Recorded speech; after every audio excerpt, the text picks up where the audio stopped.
Warning: the following podcast contains violent scenes that may be unsettling to some listeners. Listener discretion is advised.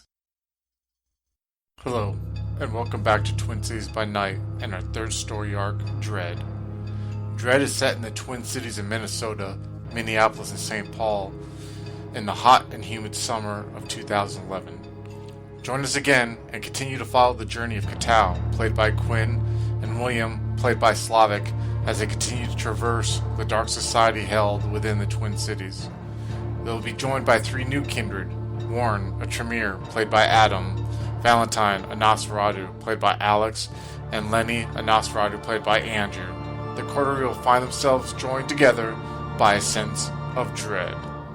If you would like to contact us, you can follow us on Twitter at twin_cities_VTM or Facebook at Twin Cities by Night. We hope you enjoy.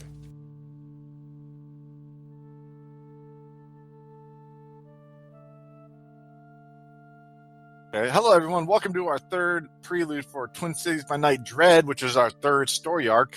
Our preludes were either A, going to be going over like a recap with characters who have already been established in the first two story arcs, or we're going to go over character creation sessions. So this one we're going to be going over with my pal Slavic here, who plays William Strother of Venture. We're going to be going over... Hey, yeah, say hi, Slavic. Sorry about that.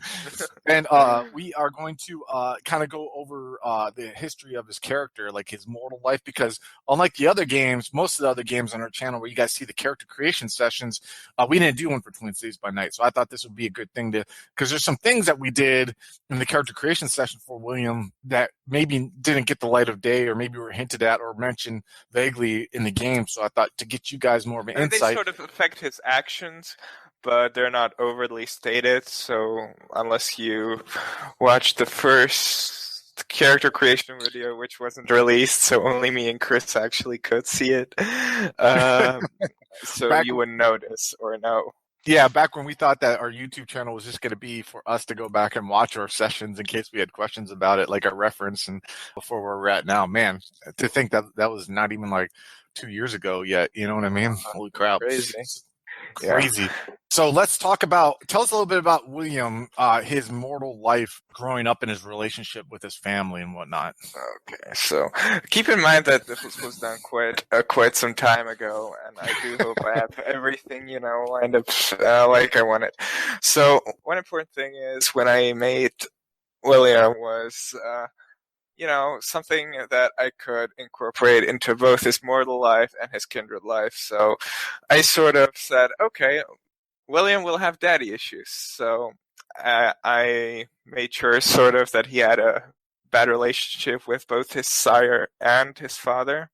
Yeah, that was basically the core concept of the character. Of course, I wanted to be Ventrue, so I thought, Ventrue, well, okay, I'll make him an accountant, make him someone with money, but I wanted it to be like that he sort of split away from his family, he made it on his own, basically.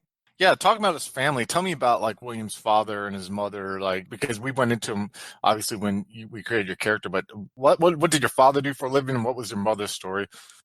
Okay, so I don't remember much, honestly. I know that the your mother father was like, yeah, she was European. Yeah.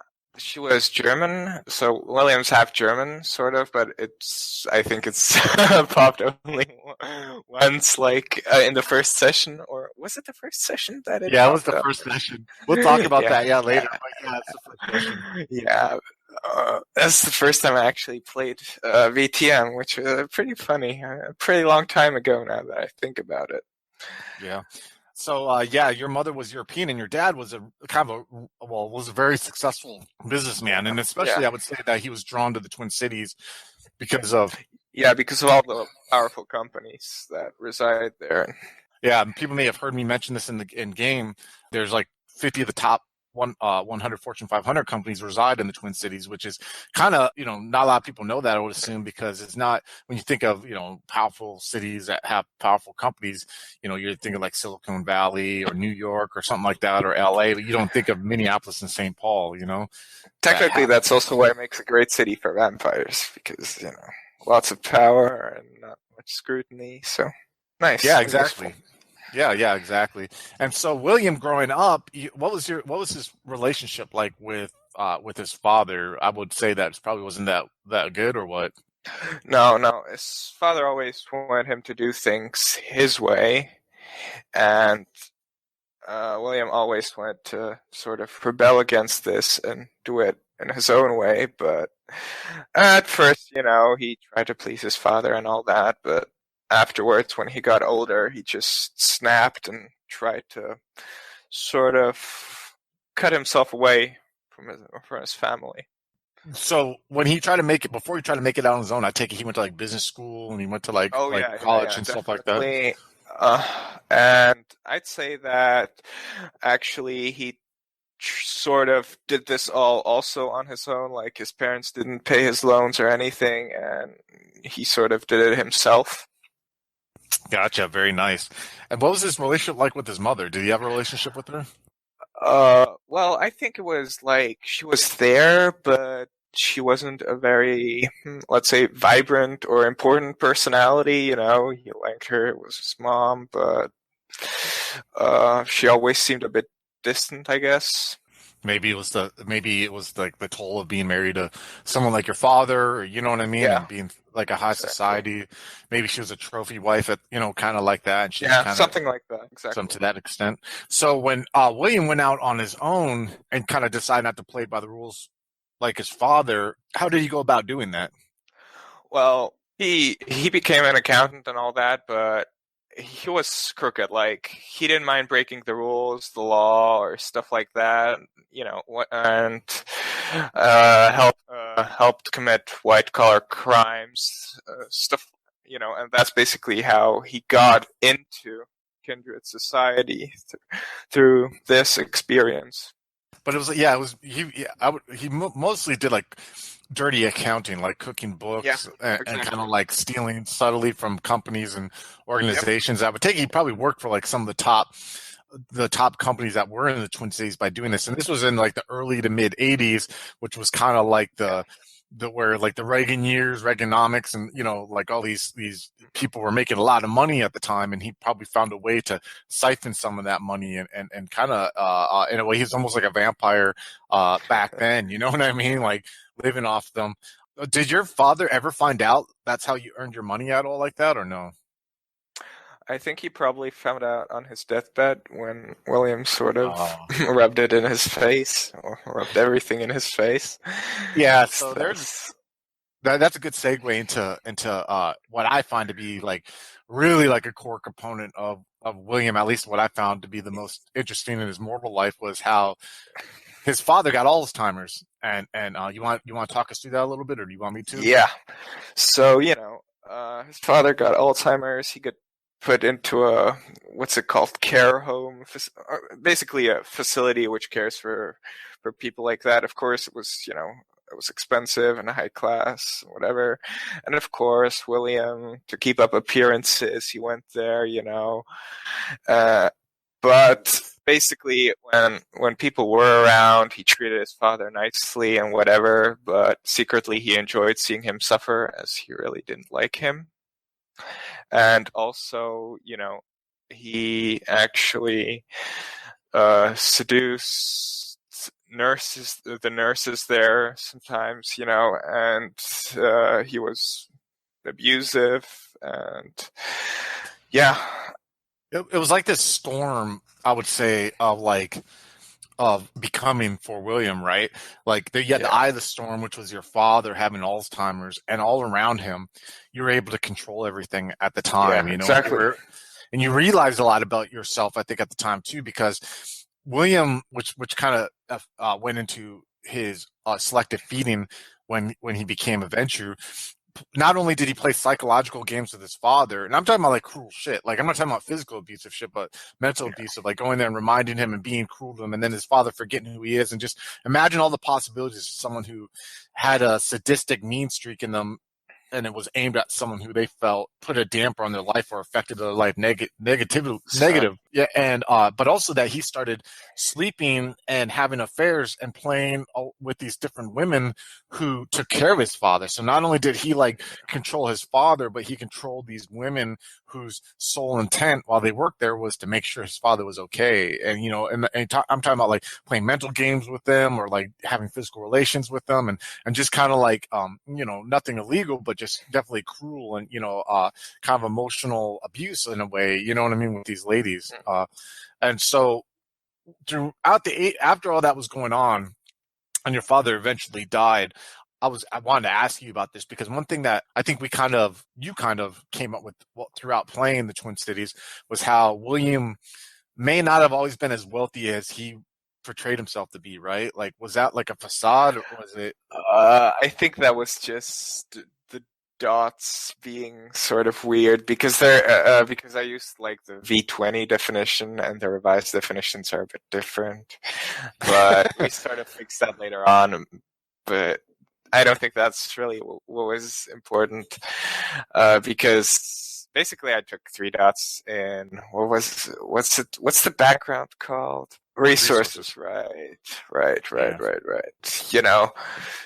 Later on I took an extra dot there in exchange for a flaw because I looked at the V20 descriptions and they're like a lot more, let's say, liberal. They're not exact numbers, so I just said, oh, okay, this is good enough. Just to live off of money without having to work or do anything. And then the revise was a bit different, but yeah, a little behind the scenes, you know what I mean? A little bit. Some people may be like, why did you run revise and why didn't you run V20? Well, I hadn't ran this game in 15 years, and revise was the version that was out.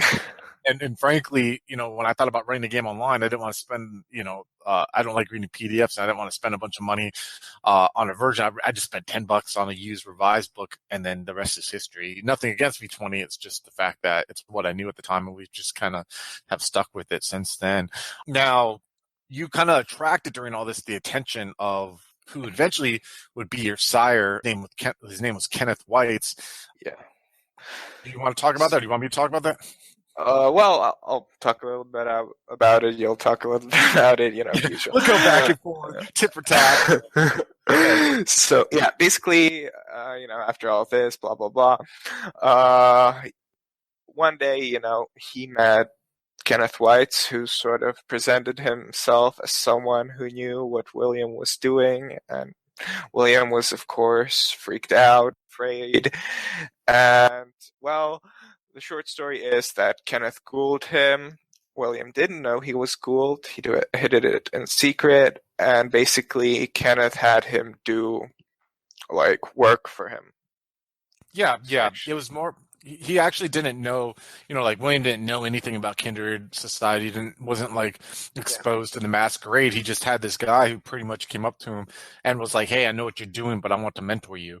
And kind of like I would say, like I remember talking about this when you created the character, when we went over it, where basically like there's a lot of like nights of like having drinks and talking about business and looking out, you know what I mean? Like sitting in nice offices and looking out on the city and just kind of like this mentorship in a way, I would say. And basically he like Slavic said, William was ghouled, but he wasn't aware of it. So he started like the feelings that come with being bloodbound started exposing themselves, meaning his utmost caring for Kenneth. And also the beast was introduced into his system. So all these psychological games that William continued to play with these nurses throughout when his father was alive, he continued to do that, But like the beast started coming out more. And so, because at this point, your father was dead, right? Or was he still alive? Yeah, I think he was dead already. He was dead. So William kept these relationships though with these nurses, because it was almost like when a serial killer keeps trophies, it was a constant reminder of like this power that he had, so like Yeah. he you know what I mean, he just started becoming crueler and crueler to these people, not as empathetic as he was before, because William wasn't a very empathetic person at the time. So what had happened was that eventually when you were embraced, because you started doing work for him, you started doing this stuff, but eventually you were embraced. Or do you want to go over that, or I go over that, or did we even discuss like Well, exactly how the embrace happened? Or oh yeah, I actually have a write-up for it in the group if you want to see it. Bas- I remember that, but go ahead. Yeah. yeah. So basically, the moment you get embraced, of course, if you're a ghoul, that blood bond breaks. So, he saw Kenneth as a great mentor, whatever, and now suddenly he didn't. Yeah. And, well, he started realizing that Kenneth was very similar to his father and all the mannerisms. Of course, a lot of things he did, and he started to resent him more and more and more. And after sort of William finished with the work for Kenneth, Kenneth sort of abandoned him. He didn't care about him. He just, do whatever. You're kindred now. Yeah. I'll add to some of that too. So for those of you who don't know, Kenneth White's, he wasn't in the game too much. He was like in the first session of the first arc, and he was like in one session in the second arc. But basically, he was like this guy who was embraced in his 70s, and he has like very neat cut short white hair and like a white mustache, and wears very well tailored suits, but not flashy suits, usually like brown or charcoal, you know what I mean, of an older kind of style, very analytical in his way of talking. But that's all that really William knows about him. So when he was embraced, or when William was embraced, he basically Kenneth tasked William to kind of do a corporate espionage of a sort with another venture, Jonathan Chase, for a company called Madrid Imports. And basically, after like a couple of years of doing that in the late 80s, they were successful, and this company went out of business and basically got sold. And after that, it was just pretty much like Kenneth just kind of like kicked him to the curb, not kicked him to the curb, but they both went their own ways. And there was no more like mentorship, all those talks that happened beforehand. And I would think even William probably got the sense that Kenneth was grooming him for what he did, you know what I mean, in the 80s there after his embrace, and then just had no use for him anymore. I was kind of like, okay, you got this gift from me, you did what you had to do to get it. Good luck and sayonara. And I would say that was pretty much. I mean, what did he do for like the 20 years until the first arc took place? Yeah, I didn't want him to do much, so I don't think I've ever settled on that. I think he just made enough money and did it so he didn't have to do anything to actually have an income, to have it just perfectly set up so he didn't actually have to do much. And afterwards, he kind of lived day to day as a kindred, learning things as he went. Yeah, on his own, and then doing his thing with the herd, and you know what I mean, just kind of like doing these things that he couldn't really have done in his mortal life, you know what I mean? But pretty much didn't see any other kindred for almost 20 years, you know what I mean? Maybe I say maybe once in a while, occasionally, but it wasn't like those Friday night Elysiums, you know what I mean? Every Friday or any jazz like that, very secluded, very alone, I guess, in almost a way, you know what I mean? So, all right, so go ahead. Do you have anything to add? Oh yeah, it's easy for a vampire. A lot of people forget that, but it's easy for a vampire to just, disappear or just not be that much into kindred society because there's like only a couple kindred in a city, so it's actually extremely easy to not sort of hide well, yeah, that's what happens. I mean, even some of the source books have even said, it's perfectly normal for two accountable kindred, who've been accounted for by the prince to not see each other for like 25 years in the same city. You know what I mean?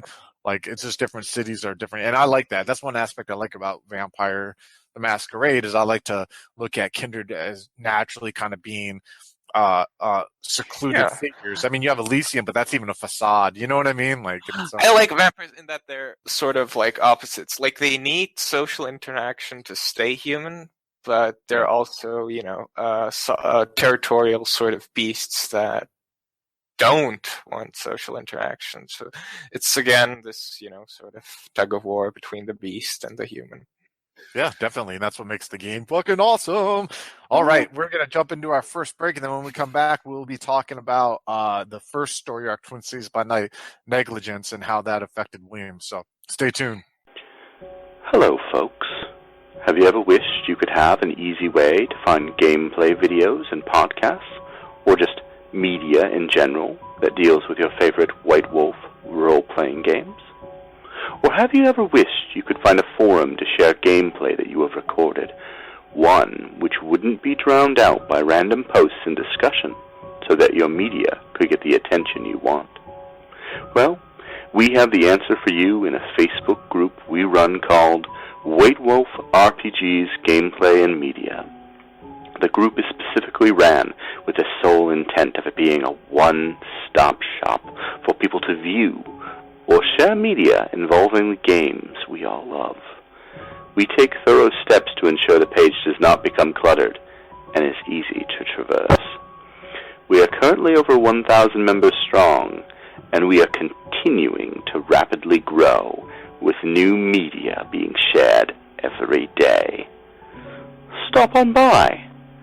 We hope to see you there. All right, we're back. So we are going to jump into the first story arc, Negligence. We're not going to go detail by detail. If you guys want to watch Negligence, you can go watch. We have the full sessions and the chapter videos. Or if you're listening to the podcast, you can go find the podcast version and listen to them there. So basically, at the beginning of Negligence, you were called by your sire for the first time in probably a decade, and said that you needed to show up to Elysium, which was the Hawthorne Country Club, which you showed up to, along with three under Kindred, who, I mean, you knew of them, and you probably saw them once, you know what I mean, or twice. Or you especially knew Jonathan at the time, but you weren't really close to him back then either. It wasn't like you guys were working hand in hand. You just kind of knew each other, had the same goal, and you found yourself kind of in this conference room where you were told by your sire, Kenneth White, and by the Toreador Primogen, Katrina Carrington, that they wanted you to look into a set of these pretty gruesome, brutal murders that happened. And it wasn't because they thought there was any kind of supernatural bent or anything like that. They just didn't want it to become a string and have it to bring 24-hour news cycle to the Twin Cities. And as you're well aware, and anyone who has played Vampire, they don't want all the attention, especially on the cities, like the Twin Cities, where they're already not in everyone's limelight, and they don't want them to start to be. So they pretty much tasked you guys, find out what it is, make it stop, do whatever you have to do. We just don't want to hear about it anymore. How did that all impact William when you were sitting in that conference room during that whole situation? I think the most important part of it was that he sort of got sucked into Kindred society again. And I think that was an important part for, most of the characters. I think most of the player characters were pretty solitary beforehand, right? Yep. So, yeah, and I think the one who gave us this sort of job was Kenneth, right? Yep, it was Kenneth and it was Katrina Carrington. Yep, it was your sire, who was the Venture Primogen. Kenneth White's the Venture Primogen, and Katrina Carrington, the Toreador Primogen. Yeah, so that also brought up some, feelings he had to deal with, that he's working for his sire. Well, he was working for the prince, but through his sire, so he felt like he was working for his sire again, and he didn't like it as much. Yeah, right. Because especially because I remember distinctly him kind of implying you guys were dead weight and you needed to contribute. You know what I mean? To the Kindred society. He wasn't exactly. He was very terse with it, compared to Katrina, who tried to be a little bit more warm and welcoming when she was talking about it with you guys. Now you guys started looking into these murders and start the details of them. How did that all impact when you've seen that? Because he had never seen, obviously, I would say, anything like that before. I mean, did it bring out any kind of emotion in him or anything, or? Well, at first, he was pretty. I think it definitely disturbed him, but it's not something he would say, because I guess he's just not that sort of person that would say he's disturbed or, show any emotions outwards, especially towards the end of the second arc. But that's a whole other story. Yeah, which we'll tap into, yeah. So did as you guys were going through investigating the murders, you guys had a couple interesting things happen. One, in trying to find out what you could, it was actually Katao who noticed that both of them had a similar tattoo that they both had, and Ophelia realized just from her college days that she kind of recognized like part of the tattoo, the symbol, meant Lilith, which was, in some Kabbalah Hebrew beliefs, was the first wife of Adam as compared to Eve. And so in trying to investigate that, you and Ophelia set the meeting for you two to go talk to the Tremere Whip. I don't know if you remember that experience of walking in the house and like feeling Oh dizzy yeah, and that was an disoriented. important moment because, well, I made it so, William should have something he really doesn't like, maybe rationally, maybe irrationally, and I chose it to be like magic because it's sort of inexplainable and well, I mean, he's a vampire, but still, magic's still scary to vampires because no one trusts the Tremere. And uh yeah, he really didn't like it because he wasn't in control at all there, of course, and that's not something he likes.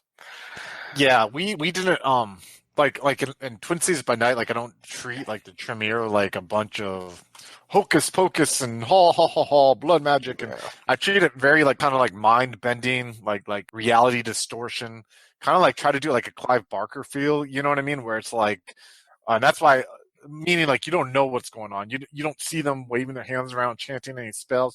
You don't know any of that shit. And like I like what you say about William because to me it always feels like I always have felt until the end of the second story arc, which we'll talk about. William always had like a grounded approach to being a vampire. Like he like maybe in his head I would think, would I be wrong in assuming that he felt kindred was more of a biological condition? Like, you know what I mean? Just that hasn't been explained yet, Uh, rather than like a yeah, supernatural or. I suppose you could. I did make William a bit religious, Oh yeah, you but did. I forgot. Yeah. yeah, but it's something. It's a different thing to believe in something and to actually see it. Yeah, So yeah, yeah, I yeah. think he definitely still hasn't come to terms to that with that. Yeah, maybe that's why he's tied so much to material stuff too. It helps him, you know what I mean? Like to where he doesn't have to face that too much. Because what basically happened is that William and Ophelia went into this Tremere chantry and they felt disoriented and they felt like dizzy and sick until the Tremere whip like put her hands on them and then led him into the house, and he couldn't explain it, and it was just kind of this disorienting feeling. I'm repeating myself, but yeah. And so basically, you guys were kind of found out through Jenna, who is the Tremere Whip, that there's this stupid tall tale folklore thing about how vampires came to be, and like it involved Lilith and Cain. Yeah. But she was talking about like how a lot of modern people look at religion, not a lot, not like some, but you know what I mean? That's just something that, there's no evidence of this at all and anything to that extent. And she said, asked in return, aka your guys' first boon, that you guys find out about a gentleman named Roman Dunstern, looking to someone Oh named yeah. Roman Dunstern for her. And so this opened a whole different door for the group as a whole. Yeah. Because It you want did. to talk about that, or you want to talk about how? Well, to be honest, it was less of a breaking point for William than it was for the others because the others, Catal and Jonathan had their important moment there. But you led to And that actually. I don't know if you yeah, remember, I but led to that. It was my idea to go see that, yeah. and it was So creepy, and well, let me but let me go back. Let me explain. So yeah. what happened was basically William went to his apartment and started online looking into like companies and what he could find out about this Roman Dunstern guy, and he found out that he was tied to a company called Colburn Trust, and like while he was making the rolls in game to do this, he botched. And so basically, he woke up the next Botch. morning. Yeah, he woke up the next evening and found out that he lost some of his or stocks that he had some of his stocks came crashing down in price because he had inadvertently tipped off representatives of Colburn Trust that he was looking into their shit. So they were basically kind of smacking him on the hand there. And so that led William to get pissed off because William was upset. He lost a dot of his finances. due to Colburn. So during the investigation of this murder, where they're kind of I definitely tried to sort of manipulate the party into looking into it for me. yeah. It led to something nasty. It led to basically, and if you guys want to get more details, you can listen to the Katow recap, which should be posted before this, where basically they go to Dunstern's house, and Katow actually is the only one who witnessed basically Roman doing some horrible, horrendous things, and that kind of had a confrontation happen in front of Dunstern's house, where pretty much they got the vibe Dunstern had no idea what they're talking about, but also said, hey, don't fuck with me. I'm here on your own prince's accord, and I know what you guys are, which kind of led them to think, what the fuck is this guy? Is he a vampire? Is he not a vampire? You know what I mean? They didn't really have any kind of vibe of what he was, and they didn't further investigate it. So throughout investigating these murders, they kind of realized that one name had been tied to both these people, both the victims, and that was someone named Brandon Riker. It wasn't his name was tied, it was a company that Brandon Riker was on the board for, which was called Analytical Medical Solutions. I believe I remember all these names. And basically crazy. Yeah. So basically, through investigating and trying to interview, and there's a scene where Jonathan and Ophelia dominated the dude, and he said he wasn't responsible for the murders, and so on and so forth. The group gets a call from one of Katow's contacts who works in the hotel industry, and basically says, "Hey, there's another body here," because Katow had did some work on the side, and you guys might want to come and see it. So they go there, and there's another dead female, I believe it was, that was hanging from the wall, like the other victims, and Jonathan almost frenzied at that time. He actually failed his role. Beast came out, and you saw that, and you walked across the street with Jonathan to a U-Haul center that they felt there might be cameras pointing over there. What was going on in your head when you saw like a vampire lose control like that, especially like a clanmate like that? Did it have any effect on William or anything? I think at the time William's priority was to calm Jonathan. Like, he didn't want him to lose control. And I'm not sure what the long-term impacts would be. I don't think he would have thought that much about it, because I think it happens to every vampire sometimes, that they sort of feel the pull of the beast whenever something bad happens to them or makes them angry or whatever. But he probably actually thought more of Jonathan. He thought that he would resist. All right, yeah, definitely. So you guys go across the U-Haul, and you basically see a videotape that shows, and it actually wasn't a victim, correct me, there was no victim there, it was just chains on a bunch of blood. And then you guys go and look at the video camera, and you see like 5 people walking out, and the last person you see walking out of the room was Brandon Riker, the guy that you guys had thought had nothing to do with the murders. So, and then eventually found out that Brandon Riker's found dead the same way that the other victims were found. And you guys while searching his apartment, got these invitations to like this gathering. Yeah.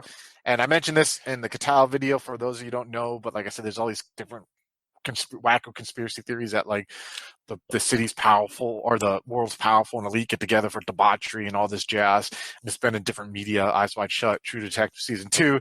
We had our own version of it I thought would fit in the Twin Cities and everything like that with what we're trying to tell.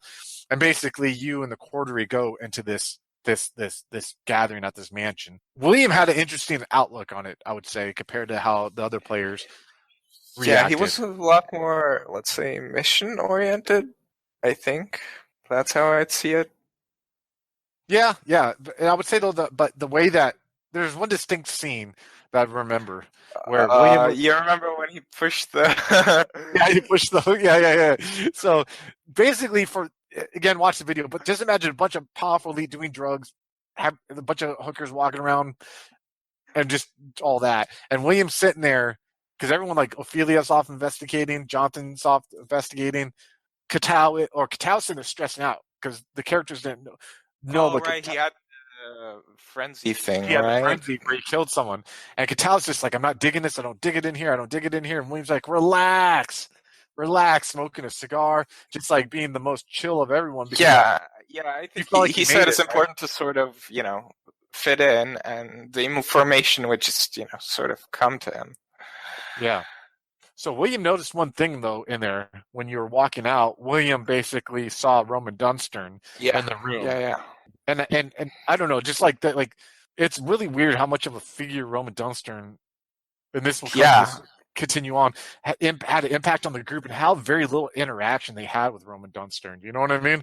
Just like there felt like his name always kept popping up, stuff like that. How did that whole mansion scene? Because it was pretty much the whole fifth session. We did 3 hours in game Yeah. or out of, you know what I mean, and playing that session.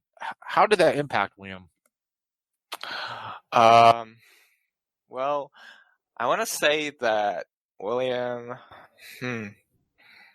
William probably didn't expect something like this, like, to exist. He never sort of, even though he was like, or he felt that he was part of this society, he never knew something like this existed in the Twin Cities. And it was honestly, like, shocking. Like, he didn't know that, they could actually get away with this. Yeah, because there was a lot of drug use, a lot of sex, and then some very taboo stuff, you know what I mean? That was implied, you know what I mean, in that scene. Also on the side, there was some initiation that was going on into some cult, which it started looking more and more like it was more cult. I think only Ophelia looked into that, right? Yep, only Ophelia saw it, and it was really fundamentally shook her. Rest in peace. Yeah. Rest in peace. I know, right? And her and Jonathan talked to two initiates into this cult, and were invited into like this other kind of like, not like a super secret gathering of them, but more of like a, hey, if you're interested in our group, come and watch this kind of thing. But you also met another NPC for the first time, Max Cleveland. Oh yeah. Max. Yeah, the red hair guy with the red goatee and glasses. It was basically kind of like the guy who was responsible for like making things the show goes on, whatever people desired and stuff like that. So what was your character's like first impression of Max when you ran into him? I basically saw him or William saw him as another sort of high-class servant that they had there. He didn't know that he was a businessman or that he actually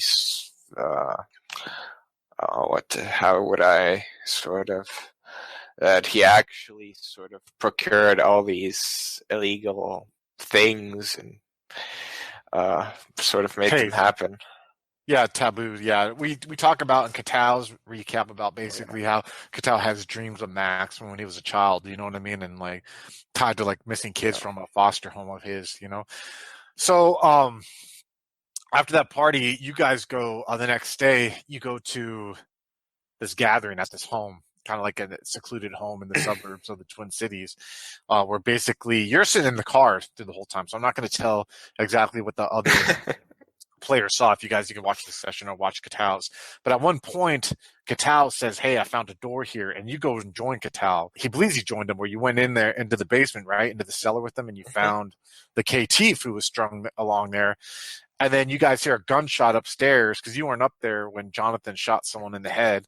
And you go up there and you basically, long story short, again, for people who didn't go watch, see these two women who are kind of like the quote unquote leaders of this cult freaking out. All these cult members had ran outside, and you go in there. Or did you come up when they all died? Were you inside when they all died, or did you walk by them when they were all dead? I think I saw them alive, at least for a while. Yeah. You walked in there when they were running out, and you saw Jonathan and Ophelia there with the two females. One is older, one was younger. You could tower there. You throw them in you guys, when you leave, you go out there and you see all these dead bodies just around in the snow. And one of you guys, I can't remember who, saw a fly crawling out of like one of the corpse's mouth when it happened. Threw the two females in a trunk, went off to a secluded area, warehouse, and you talked to them, and you kind of basically, long story short, found out that they say they were the prince's mortal mother and sister, and they're basically told this tale about how the Philip Brentwood, who's the prince of the Twin Cities, basically, even before he was embraced, was sadistic. Like, he killed his father in a hunting accident, and after his father died, he like mentally and sexually abused his mother and his sister. He married his sister off to someone so he could get a dowry and get, like, you know what I mean, some money. Then he had her husband killed off, and then he he was eventually embraced, and then how basically he ghouled his mother and sister, and he would sit there and just do these horrible things to them. And then eventually he grew tired of them, and he found another ghoul, and he gave them a new identity, and he gave them like a business, which was eventually became Analytical Medical Solutions, and would have his ghoul bring them blood once a month just to keep him alive for sadistic, like, just being a fucking asshole. You know what I mean? He didn't mentally and physically abuse him as much, but he definitely, you know what I mean? Just wanted him to suffer. And I guess by being alive. And so they eventually in the 50s met this African-American guy named David. That was the guy who Jonathan shot in the head, who came to them and said, hey, we can live off of vampire blood. We can hunt them ourselves. And so basically they would find weak vampires, you know what I mean? And obviously none that anyone in the Twin Cities knew about, because no one had been missing, you know what I mean, during all this time. And they would sit there and use their vitae to survive. But then eventually they met a female who kind of opened their eyes to Lilith and taught them about being Bahari and like basically pain, enlightenment through pain and suffering. And they started this cult where initiates would be given, those steps in initiation people can watch, but there's sexual steps. And then the final step was when you got your third drink of blood, and you were just like, had all this pain inflicted on you. And for the most part, they would always survive. It was just basically learn how to use the Kindred vitae to heal your wounds. Mm-hmm. But for some reason, people started dying during the ritual, and it turned out was because the vampire they had was a super low or high generation vampire, weak vampire. Yeah, he was a thin blood. Yeah. He had a child who was his girlfriend, who was a thin blood. But yeah, he was like thin blood or borderline thin blood. You know what I mean? And basically, these bodies started dying. I mean, they could both be blooded. They could be 14th gen and 15th gen. There you go. Yeah, definitely like that. So like basically, their blood was strong enough. Basically, thin bloods can't ghoul. Oh, and their blood's just, barren. And most of the, even I think like a thin-blooded 14th generation has like a 50 or 20% chance to embrace. Otherwise, the mortal just dies. Something like that. Because, the blood's just so weak. And I did touch upon that because he told the story about when he embraced Cynthia, that how basically he thought she was dead because she didn't come back, and then he got kidnapped, and when he came back, he found like she actually had been embraced. So that actually happens with thin bloods as well. That when you embrace a normal vampire, it takes like seconds for them to sort of rise back, and when thin bloods do it, or when you embrace a thin blood does it, then there's a 50% chance that the 14th gen will be thin blood, and basically it can take, for example, the whole night, or maybe they'll even be dead during the day and just rise the next night. So it happens that they just throw the body into a dumpster because they think it's dead, and then it's not. Yeah, so basically that's kind of what happened there. And so you found out all this information about the prince. They said that they just started leaving the bodies there to fuck with the prince, you know what I mean? Like as a kind of a snub. Yeah. And also in the direction by this mentor who you guys never met. Now, Ophelia says she saw a lady in red in the mansion who just gave her these weird vibes and just threw her off. And like she basically had to leave the room because she started feeling panic when she saw this lady in red. What was going on in William's head when he like found out all this shit about these accusations that this ghoul / cult leader was like throwing at you? Well, it was definitely a bit strange, because we didn't actually have any interactions with the other kindred or anything. So it was just sort of blah, blah, blah. This guy's such a horrible person. And we're like, yeah, but we hardly even know him. Like we saw him probably like twice or something. Yeah, he wasn't like some figure that you became close with. And I would say almost it was like probably like just a tsunami of information. Like almost how Jonathan reacted shooting that guy in the head, or like you're a threat to us. You know what I mean? Like that was everyone's main concerns. Like, holy shit, you had a kindred kidnapped in your fucking basement. You know what I mean? Exactly. We don't care what, or Prince is an asshole. Okay, good to know, obviously. But, he's a vampire. Yeah, but did he have a vampire staked in his basement taking blood from him to start a cult? Exactly. That was the more important part. That basically we were cleaning up his dirty work, and he doesn't know it. But yeah, definitely. Which is smart because you actually had a smart idea. You're like, we shouldn't tell anyone this because this is like, you know what I mean? Like we should just forget that we know this. There's, it's a really bad idea to try to blackmail or, really, really a vampire that's much more powerful than you, because he's not gonna, just bend over. He's gonna deal with you somehow. Yeah, exactly. So you guys let the Thin Blood leave. I think it was mainly because Ophelia was there and everyone was kind of in shock, you know what I mean, about what they had just experienced and found out, you know what I mean? We just didn't care, or no, he was just, okay, go. Get the fuck out of here. Yeah, shut the fuck up, you don't know anything. Yeah. Yeah, and we realized he was pretty clueless, so. Yeah, he was a pretty clueless guy too, definitely. So after that, you all went your own way for about 6 months, and then we'll talk about that after the break. We're going to cut off into our next break. When we come back, we are going to talk about the second arc of Twin Cities by Night, Homecoming, and talk about the impact that had on William. So stay tuned. High Level Games, the industry's first choice in taking your games to the next level. We are a podcast blog and new media network at highlevelgames.ca.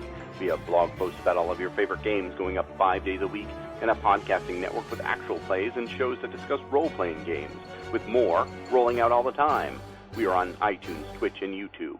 Find out more information at highlevelgames.ca, a site that certainly isn't controlled by a shadowy board of directors of otherworldly origin. That's highlevelgames.ca. Please, help. They're coming.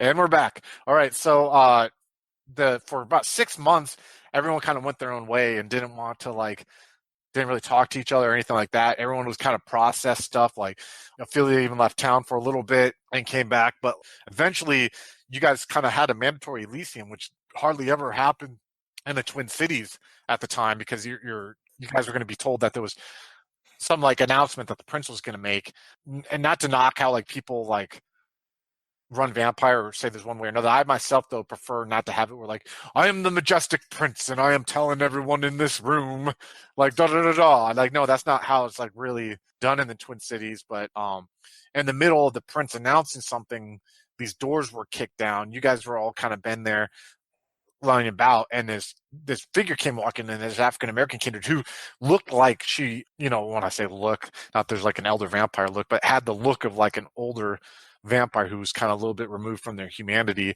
because of her ashen skin and stuff like that, came through wearing kind of a pantsuit, and had a figure, someone that no one in the room recognized, that turned out it was another KT vampire. And basically this figure that walked in was a Malkavian who everyone had thought had died in the Sabbat raid of 1945, but really she had just gone to torpor after it and had awoken, and she was the Scourge. And you find out what the prince had called everyone to that Elysium was to announce that she had awakened, that she was going to be the Scourge, but she kind of broke the news herself there with this figure, and announced that this figure was going to be staked and left out to the sun. And you could tell some figures in the room were kind of blown away. Obviously, everyone in your coterie was. You guys didn't even know what a Scourge was. And the Primogen can go leave, and the sheriff leave, and the prince leave with this figure, Kimberly, and they just leave everyone else kind of in the room. What was William's reaction to all of that when that happened? It was a lot, because doors got kicked down, and it was just kind of intense. He didn't, he was confused like everyone else, probably, what does this mean? Who is she? What did she do? Or, why was she in torpor?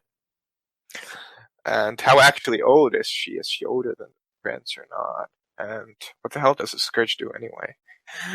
Yeah, everyone was what the fuck's a Scourge? No one knew who a Scourge was. You know what I mean? They're who's this chick? And it was just who's that guy that someone even heard her, I forgot who it was, but heard his vertebrae cracking because she was squeezing his neck so hard. You know what I mean? And it definitely wasn't Jonathan. He was looking at the door. Yeah, he botched a bunch. He was a hot mess too, because Jonathan kind of had a negative reaction to everything that happened in the first story arc, and kind of became obsessed with trying to find the lady in red. So after that, you're talking to Jonathan because Jonathan actually bought a club called Medusa and was trying to get you to kind of go into business with him on some like kind of like less than desirable kind of dealings. But you kept getting a text message from one of your herd wanting to see you, which you were kind of used to because of like all the mental games you played with them. And she was kind of an older lady. And that's one thing that I love about the concept of your herd is they're not all like young nursing home workers. They're like a wide, you know what I mean? Range of ages from like early 20s to like early 50s, you know, and then it's not more of a, I don't think it's a sexual thing, right? It's more of a power thing. I mean, it's more about the blood, you know. Yeah. And it's important for every venture, you know. They have a pretty debilitating, if not the most debilitating weakness there is. And that's why they sort of tend to settle down and have to compensate with it by sort of being really powerful and making sure that no one can sort of hurt their power base. Yeah, and William's selective feeding, for those of you who don't know, is nursing home workers because of the mental the mental impact, all the stuff he did to his father and the power he felt then kind of transferred over into when he got embraced. So you had this text message where she wanted you to see her, and you got there and you saw that she was like this lady in her early 50s, and she kind of had like a nightie on, and she was kind of had like was waiting you there, and she and she got murdered. She had her throat slit, and I'm not going to get into details. Go ahead, though. What? That was pretty horrific, actually, because I actually botched my frenzy roll, and William actually licked the blood off the floor and whatever where she was murdered. Yeah. You snapped too, and you realized you're like licking on this carpet. You know what I mean? Just like trying to get the blood out, and it was very.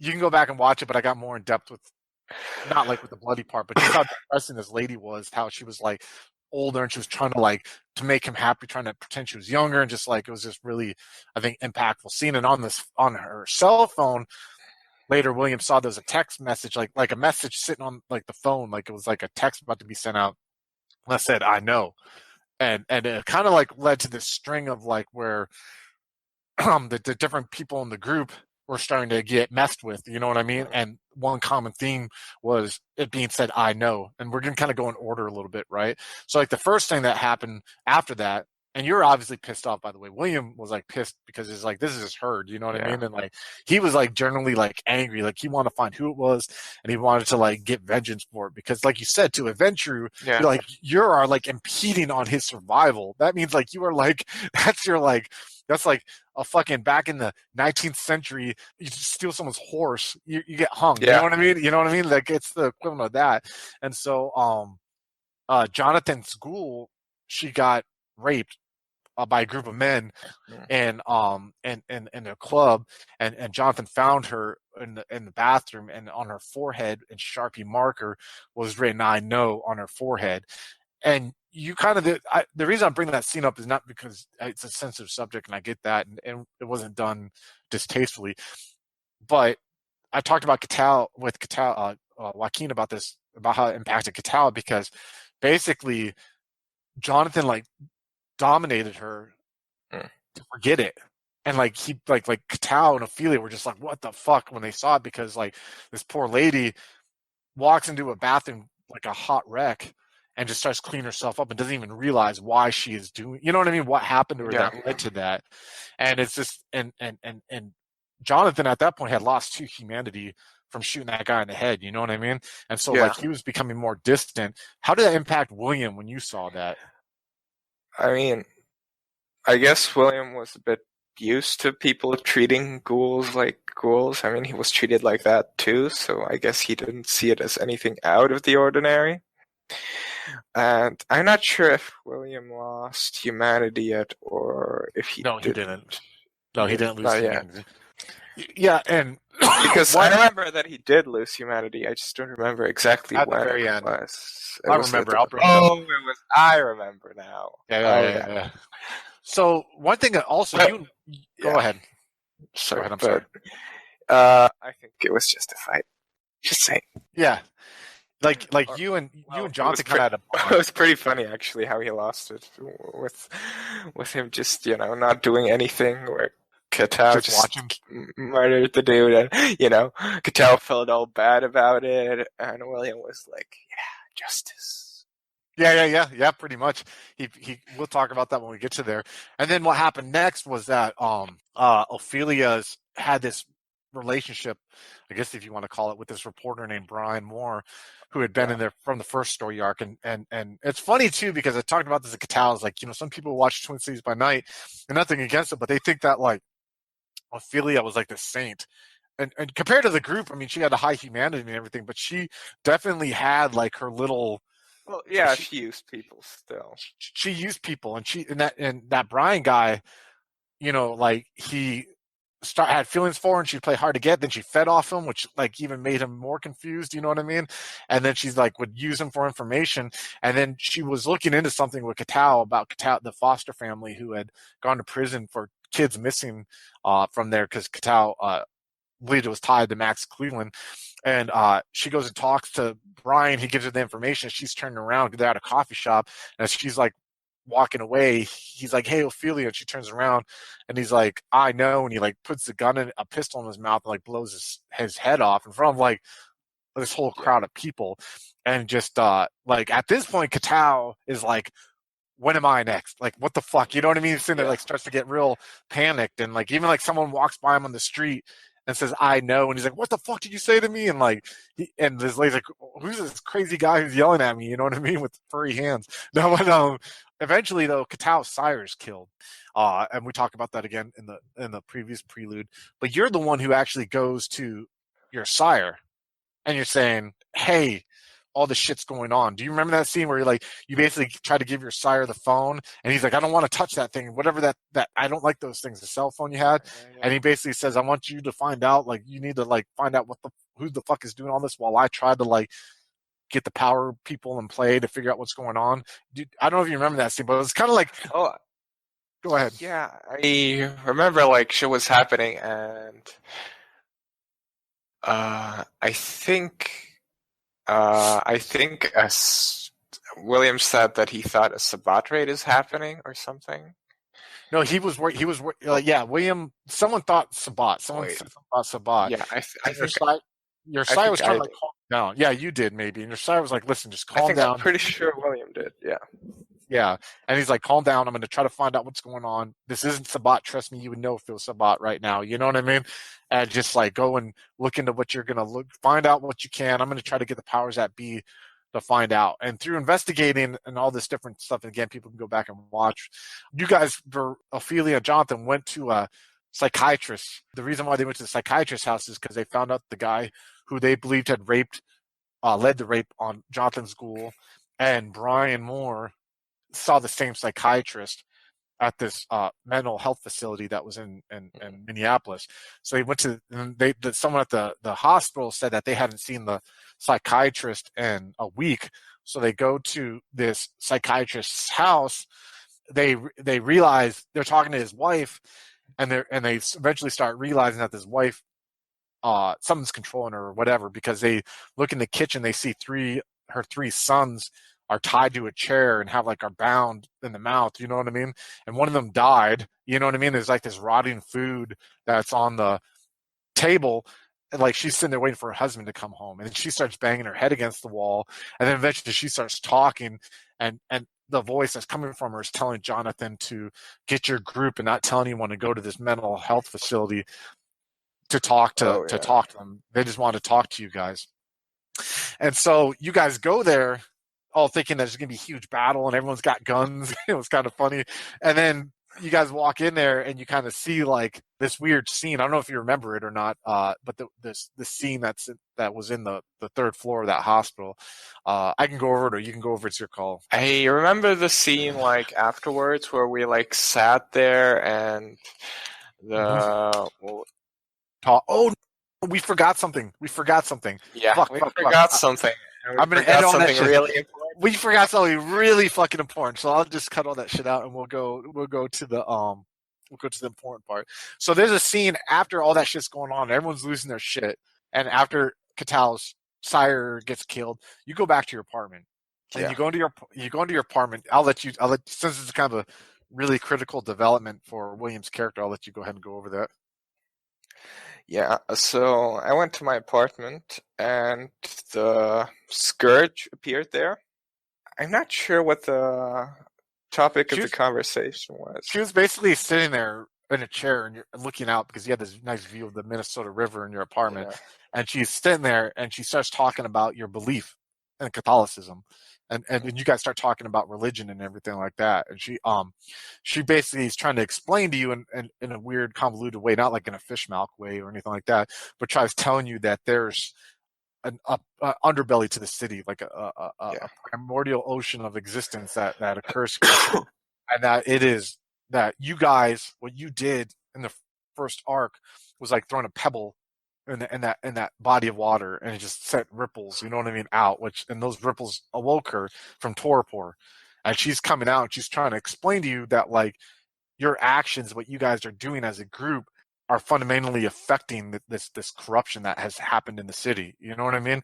And you're like she's trying to tie it to Catholicism and your theology and trying to like get you to relate to it. And you're just like, I don't fucking get this. You know what I mean? Like you're sitting there trying to talk to her, but she used dementation on you. And she actually rolls a shit ton of successes to where you're affected for a year, right? Yeah, a year.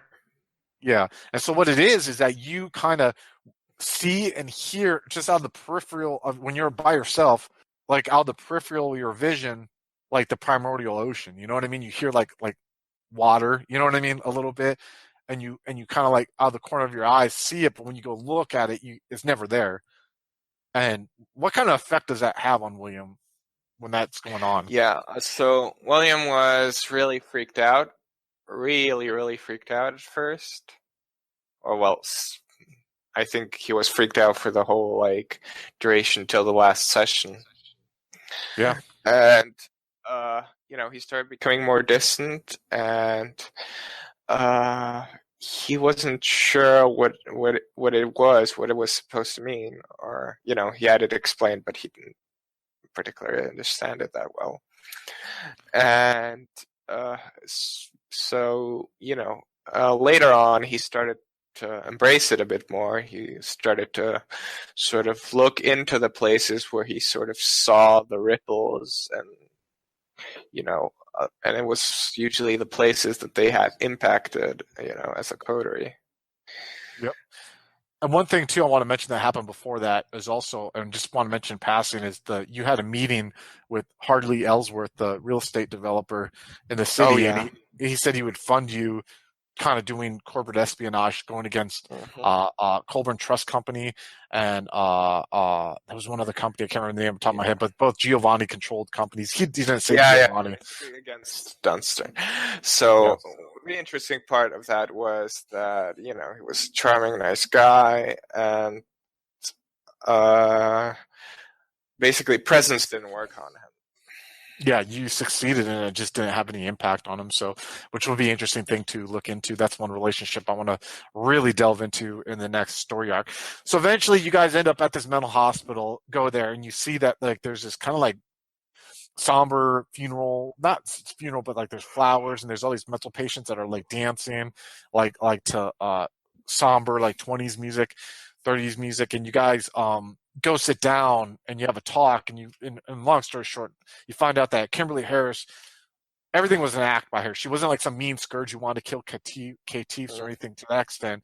She was basically came out of torpor because of what you guys did in the first arc, and that she embraced 4 people to kind of like bring out to test you guys, to build your resolve, because she felt that you guys could help combat Philip Brentwood or whatever. She just kept like confusing Philip Brentwood with this guy that she embraced, Christopher Malkin, who like did the raping, and like basically she said went off the reservation. She like embraced someone she felt was close to personality in the prince, thinking he would bring out the best in you guys to prepare you guys for your fate or whatever in the future, and he went off the range. You know what I mean? He like the murdering and all that shit was not what he was supposed to do, and she felt guilty for like all the pain that he had brought you guys. You know what I mean? And she was basically apologizing, saying, "Hey, I did not intend she basically thought she was doing something good and it went way out of her control. You know what I mean?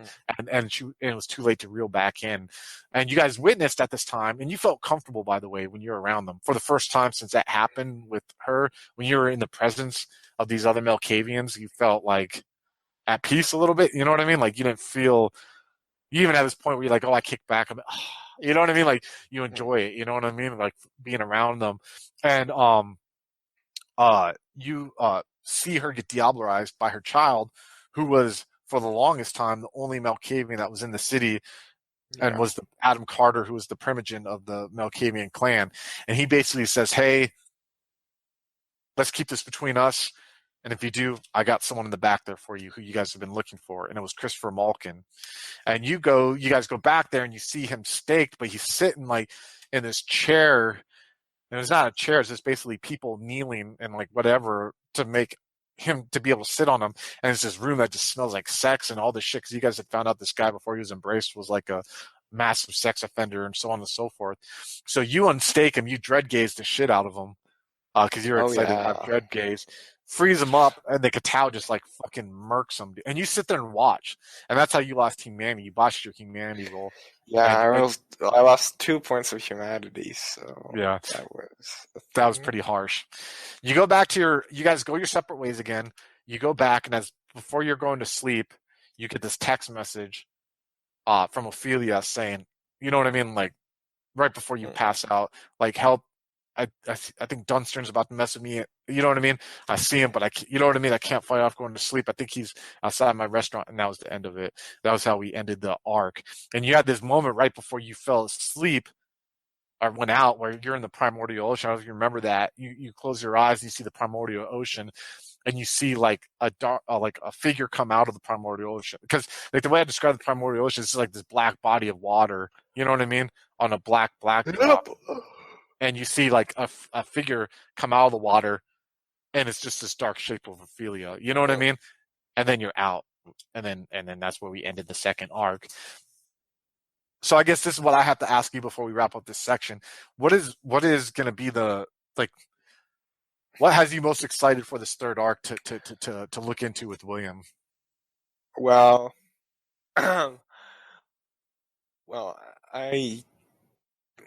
there's like the overarching goal of developing William sort of going through this whole, I guess, primordial ocean thing after he was demontated. That sounds weird, but after dementation was used on him. So then I also have a small secret weapon up my sleeve that I want to use, and hopefully it's gonna be fun. What's this? You're gonna hide the secret weapon from me in the game, or are you gonna give me? Well, you know the secret weapon, but others, and especially the watchers, won't know it, so I won't tell them. All right, so we covered the second arc here. We'll go ahead and take a break, and then when we come back, Slavic's going to go over William's character sheet just so you guys can have a kind of see where he has his dots aligned and what he spent his XP on and everything. So stay tuned.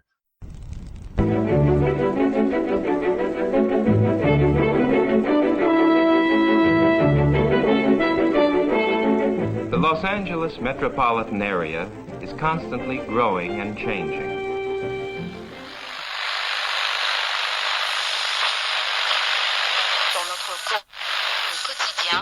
The Central District is full of new buildings.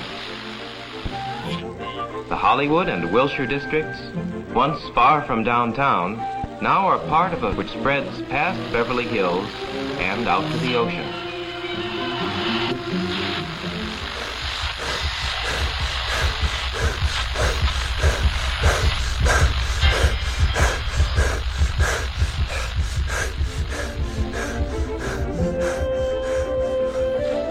But why is all this going on in Los Angeles?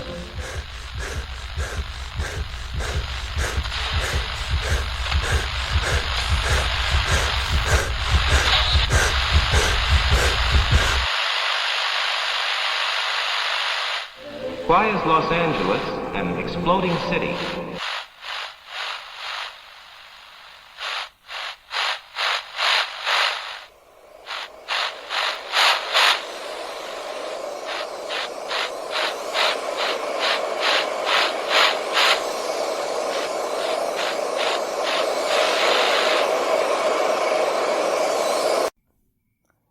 Neon Masquerade, The Demon's Mirror, 13 Candles, 3 chronicles running through the undead veins of the City of Angels.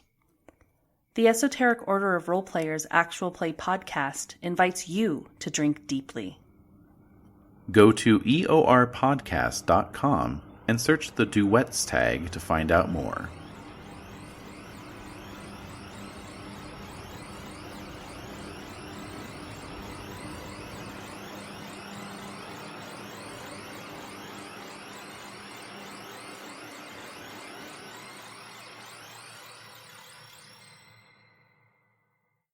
All right, welcome back. So Slavic at this point is going to just kind of go over.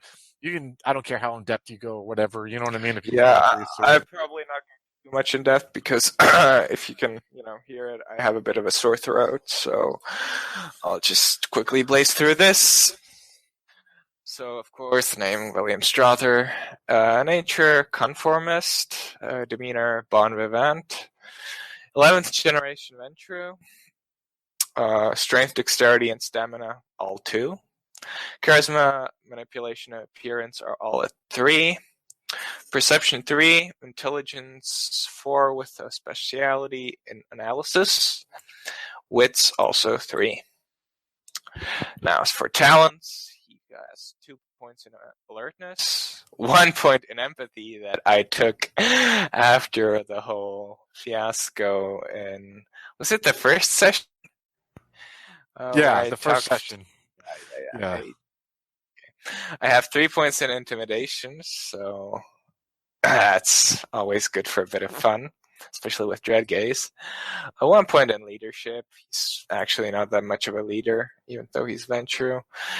3 points in subterfuge, just lying, persuading, stuff like that. 1 point in Animochan, 1 point in drive, 3 points in etiquette. I don't think... Did we roll? I think we actually managed to roll etiquette once.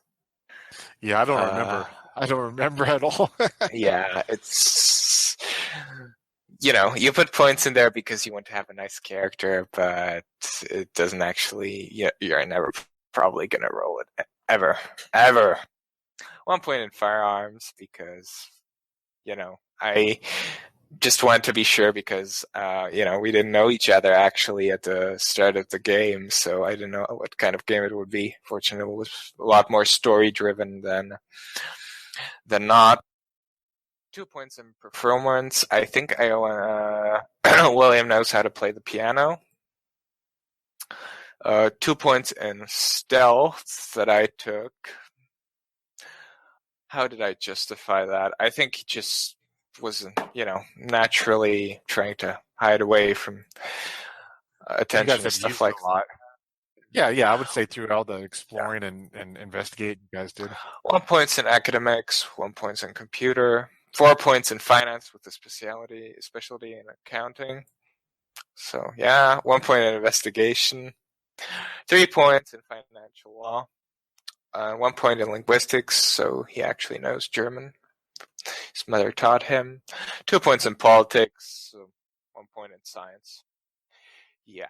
Disciplines, 2 points in dominate, 2 points in fortitude, 2 points in presence. Backgrounds, 2 points in generation, so he's 11th gen. 4 points in resources, 2 in herd, 1 in retainers, which is actually, we didn't talk about this, but William actually did manage to get a ghoul. It's this degenerate called David, right? Yep. And he basically works or owns, actually, this company that deals with medical equipment. And that might be useful in the future. 2 points in conscience. He's actually not that much of a conscience dude. 4 points in self-control, he's very reserved. 4 points in courage, so he's actually not that afraid to, do stuff. 4 points in humanity, because he botched that humanity roll. 5 points in willpower. And the flaw, Sire's enmity. I forgot about that flaw. That's why Ken was such a dick to you, huh? I forgot about, like, I mean, it fits the story, but I'm so used to being ingrained in the story, I forgot that was even a flaw that you took, man. But it worked out well, man. So that's awesome, dude. That's pretty well. Sorry to make you read through that. I know your voice is going. We got to get your voice all healed up for the 7th. So you got like fucking 2 weeks. I'll edit that out, but yeah, till it's a bot. But all right, so sweet. We went over William's character. We went over everything. If you guys have any questions for Slavic or the character of William, or any comments or anything like that, you can always leave a comment in the video. If you're listening to the podcast, you can hit us up on our Twitter, which is said at the beginning of each podcast, or Facebook, and I will always relay the message. Thank you for joining us, Slavic. For you, again, he's on his sick bed right now, but he stepped up like a trooper to do this. So many. You actually played William one session in the first arc, sick as a dog, and you stuck through with it like a trooper. Yeah. Like, I am not missing fucking the game. Which I would have been crying and just like laying in bed. So kudos. So thank you for joining us, Slavic. Everyone else, thank you for watching or listening, and we will see you when we see you next. Hey, do you like World of Darkness? Do you want to introduce your friends to it? But there's one problem. Nobody reads books anymore. This presents you with a problem, doesn't it? You want to get your friends into these awesome games, but they don't have the time or wherewithal to read any of them. Well, that's where Brett the Hitman comes in. Brett the Hitman, your one-stop shop on YouTube for all things related to World of Darkness. Currently in the middle of his Werewolf the Apocalypse series, which is showing tremendous growth. It's going to the moon!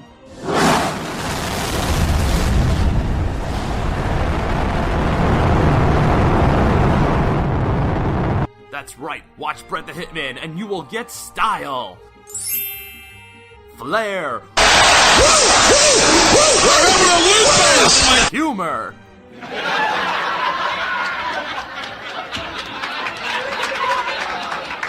and of course some dank meme magic.